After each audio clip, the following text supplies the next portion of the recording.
Let's talk about the control of breathing. Okay, so breathing, regulation of breathing. So we have voluntary breathing. This is what you use to talk or sing or hold your breath, okay? This one is controlled by your motor cortex, which will send motor neurons down to your spinal cord, and that will then go down to your breathing muscles. Breathing muscles such as your diaphragm, right? And your intercostal muscles to control their activation to inhale, exhale. All right, so that's how you control your breathing voluntarily. Your involuntary breathing, which is what you do as you sit there quietly. You're still breathing. That's been done involuntarily. Is what you do while you're sleeping. Okay, so this breathing is controlled instead by your medulla oblongata. Okay, so in the medulla oblongata, let's get into this one. In the medulla oblongata, you have an area called the ventral respiratory group, the VRG, and that's your rhythm center. Okay? It establishes your breathing rhythm. And in this center, you have two clusters of neurons, two areas. There's an area called the inspiratory area and one called the expiratory area. Okay, so the inspiration area. Here, the neurons here will stay on for 2 seconds and they're off for 3 seconds. When they're on for 2 seconds, they will cause inhalation by activating your breathing muscles. When they're off, the muscles relax and you exhale. The neurons over here in the expiratory area are only used for forceful exhalation, or for forceful breathing, put it that way. So not for normal quiet breathing. That's only the eye neurons which are involved in that process. So this sets your breathing rhythm. All right. Around and at this rate, each cycle will take about five seconds, which gives you 12 breaths per minute. Okay, this will give you 12 breaths per minute, right? As a breathing rate, because each cycle takes 5 seconds. 60 divided by 5 is 12 breaths per minute there.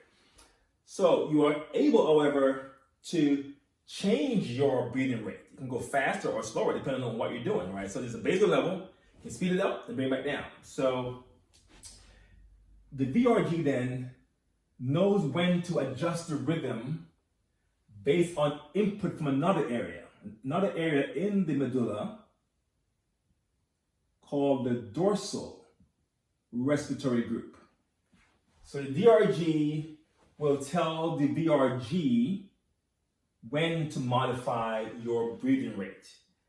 And the DRG knows what to tell it to do based on what it gets. So this is really the area that receives input from various parts of the body. For example, it gets input from chemoreceptors.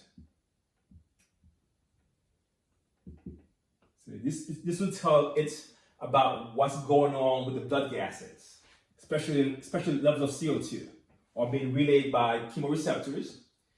It gets input as well from your lungs. You have irritant receptors in the lungs. So when you say if you inhale something that's irritable to your lungs, will cough. This triggers sneezing, and coughing. Those are breathing events that's triggered by receptors in the lungs that can detect those chemicals in the air. It also gets from the lungs another input from the lungs. Okay, your lung stretch receptors. These receptors prevent overinflation in a reflex that's called the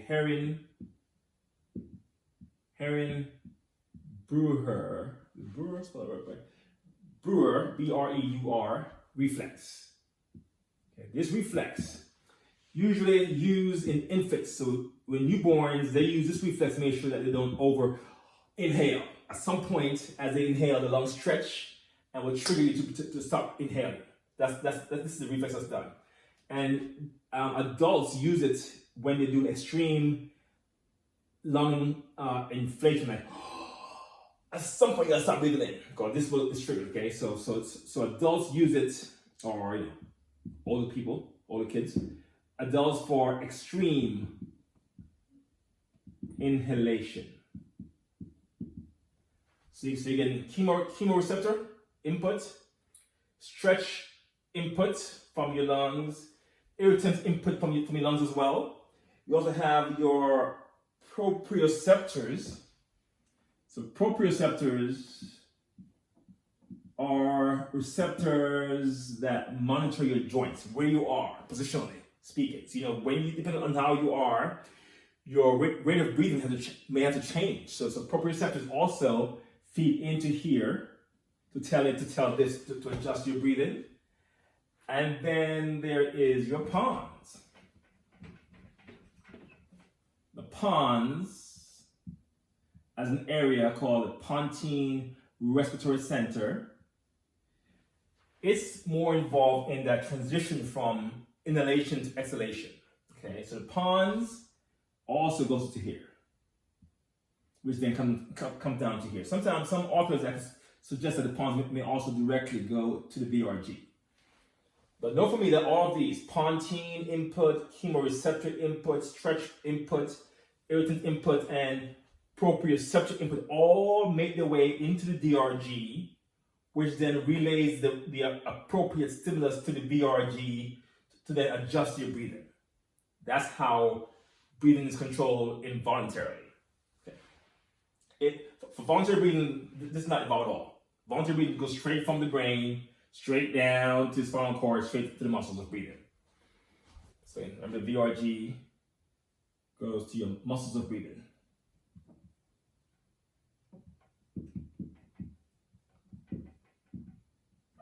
Eventually, okay. Or first VRG, spinal cord, then muscles of breathing. Okay. All right. So that's control of breathing. So let's look at how these chemoreceptors perform. Okay. Let's pause here.